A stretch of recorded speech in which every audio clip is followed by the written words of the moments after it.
Prenez et mangez-en tous, ceci est mon corps, livré pour vous, disait-il.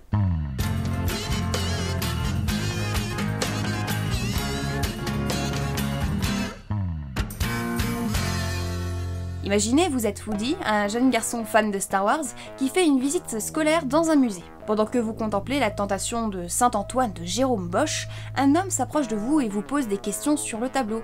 D'après vous, que voyez-vous dans cette œuvre ? C'est par cette première question que vous vous rendez compte que, pour un peintre du 15e-16e siècle, ce Bosch avait une sacrée imagination.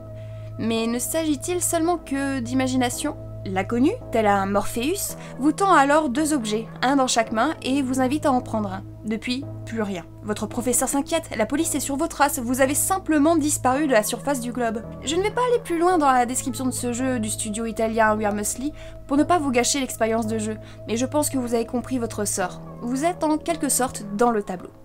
Des corps en décomposition, des poissons qui volent, des monstres, une ville en feu. Qu'est-ce qu'il a fumé, sérieux ? Bosch est connu pour ses visions horrifiques et infernales. On sent des corps crier de douleur, la chair brûlée par ce mal ardent. Darksiders, Diablo, Painkiller, Dark Souls, Devil May Cry même, hein. Si Bosch était encore parmi nous, il en ferait dans son pantalon le pauvre. Et cette vision précise de l'enfer n'est pas sans rappeler la Divine Comédie de Dante. La Divina Commedia, ça date du début du XIVe siècle déjà. Hein. Remettez-vous bien dans le contexte médiéval de l'époque en Italie, avec toute cette grande puissance de l'église catholique. Imaginez Dante, descendant en enfer pour avoir péché, et Virgile l'accompagnait à travers les cercles de l'enfer. Limbe, luxure, gourmandise, avarice, colère, hérésie, violence, tromperie, traîtrise. Il n'est pas étonnant que nombre d'artistes en furent inspirés, comme si cette balade en enfer pouvait être une façon de pouvoir peindre l'inimaginable, sculpter le déchiré et le fracturé. Les cris et les plaintes se transforment petit à petit en mélodies et prières. De tous les coins, de toutes les ouvertures montaient sans cesse des chuchotements, ironiques, moqueurs, méchants. Au milieu de ces tourments, je distinguais au loin le tintement de clarines. Cette musique merveilleuse me réchauffait le cœur.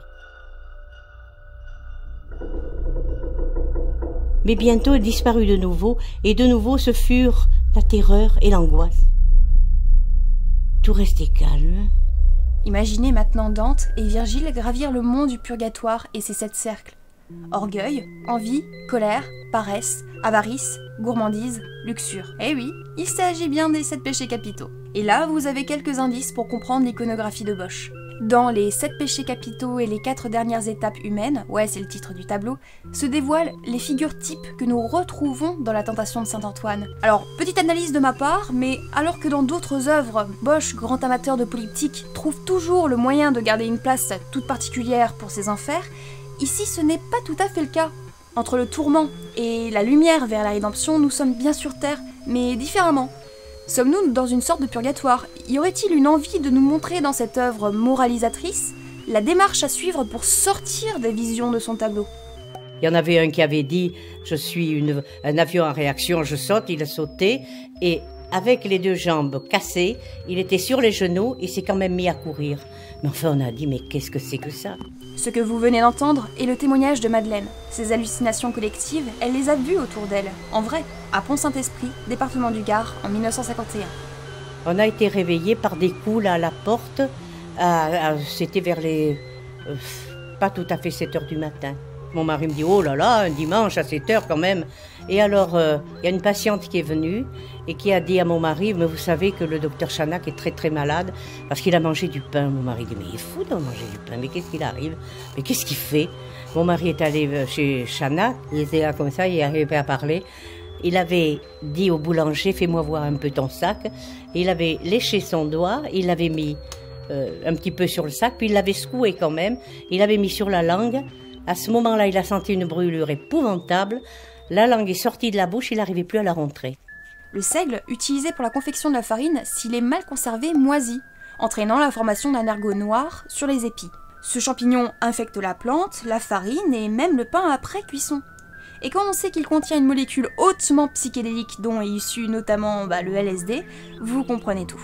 Parce qu'acheter sa petite baguette quotidiennement chez le boulanger, c'était pas super répandu à l'époque, même dans les années 50. Une miche de pain se tenait la semaine facile. Ça a été un samedi de catastrophe. On a dit, des gens ont mangé du pain. Le pharmacien disait, mais enfin, on s'empoisonne pas en mangeant du pain.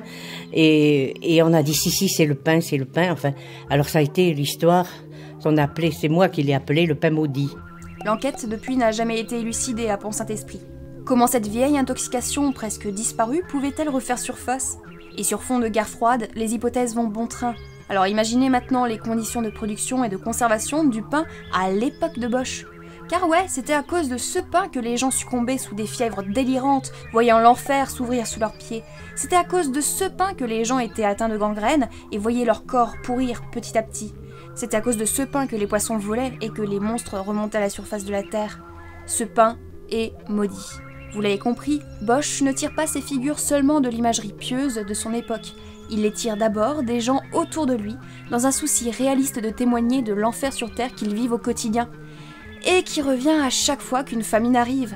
Ignis sacer, la persécution ignée, qu'on appelle aussi mal ardent ou feu de Saint-Antoine. Au travers de ce triptyque, Bosch serait donc aussi un peintre du réalisme, et non seulement un peintre de l'imaginaire finalement. Et tout comme Saint-Antoine fut tenté tout au long de sa vie par le diable, sans détourner une seule fois les yeux de sa foi, Bosch en dépeint ici un message moral et religieux d'espoir à toute personne atteinte d'ergotisme. Comme votre Saint-Sauveur, ayez la foi en votre guérison, détournez-vous de ces visions diaboliques, restez pieux loin du péché, et cave Deus videt, prenez garde, Dieu vous voit. En attendant, Woody est toujours dans le jeu, hein. Son téléphone capte encore un peu Twitter de ce que j'ai vu. Et la suite, Green Knighté devrait bientôt être finie. Et ça, c'est beau, c'est Bosch. Désolée, j'étais obligée de la faire.